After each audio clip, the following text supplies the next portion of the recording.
ในวันที่4พฤศจิกายน2025นี้คณะพักข้างทานแผนกกสิกรรมและสิ่งแวดล้อมแขวงได้ดำเนินกองประชุมทับทามบุคลากรในรอบที่1สมัยที่6ขึ้นอยู่ที่สโมสรแขวงโดยให้เกียรติเข้าร่วมและเผยแพร่เอกสารของสหายใส่อัมพรศรีหาวงศ์คณะประจำพรรคแขวงมีบรรดาคณะพรรคข้างทานเลขานุพรรคและสมาชิกพรรคที่ขึ้นกับคณะพรรคข้างทานแผนกกสิกรรมและสิ่งแวดล้อมแขวงพร้อมด้วยคณะรับผิดชอบสุขอยู่กองประชุมเข้าร่วมทั้งนี้ก็เพื่อให้พนักงานสมาชิกพรรคมีความรับรู้เข้าใจเกี่ยวกับความจำเป็นและความเรียกร้องต้องการในการยกสูงความสามารถนำพาและความเป็นแบบอย่างนำหน้าของพรรคเฮา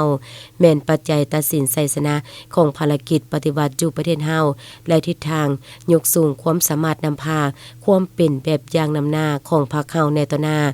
บนพื้นฐานความรับรู้เข้าใจดังกล่าวสมาชิกพรรคพนักงานต้องฝึกฝนหล่อหลอมตนเองให้มีความสามารถนำพาเป็นแบบอย่างนำหน้าเพื่อยกระดับความสามารถนำพาของตนให้สมคู่กับความเรียกร้องต้องการของหน้าที่การเมืองในระยะใหม่ของการปฏิวัติและสามารถนำพาภารกิจปฏิวัติไปสู่จุดหมายที่พรรคเฮากำหนดออกทั้งนี้ก็เพื่อเป็นการปรับปรุงภายในพรรคให้มีความปลอดภัยเข้มแข็งและหนักแน่นรับประกันการก่อสร้างพรรคตาม5หลักการและ3ทิศนำของพรรคถูกต้องตามระเบียบพรรคเพื่อคัดเลือกบุคลากรที่มีมาตรฐานเงื่อนไขที่กำหนดไว้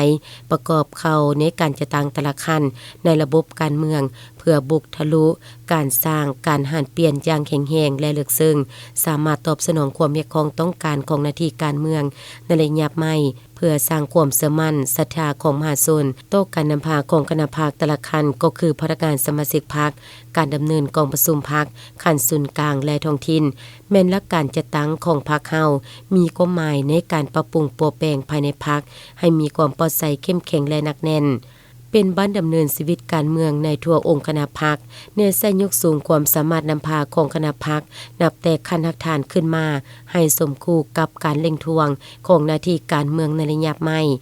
รับประกันการค้นคว้าเลือกเฟ้นบุคลากรประกอบเข้าในคณะพรรคแต่ละขั้นให้ถูกต้องครบถ้วนตามเงื่อนไขที่กำหนดไว้พร้อมนี้ในกองประชุมยังได้ดำเนินการทับทามบุคลากรในรอบที่1สมัยที่6เติมอีก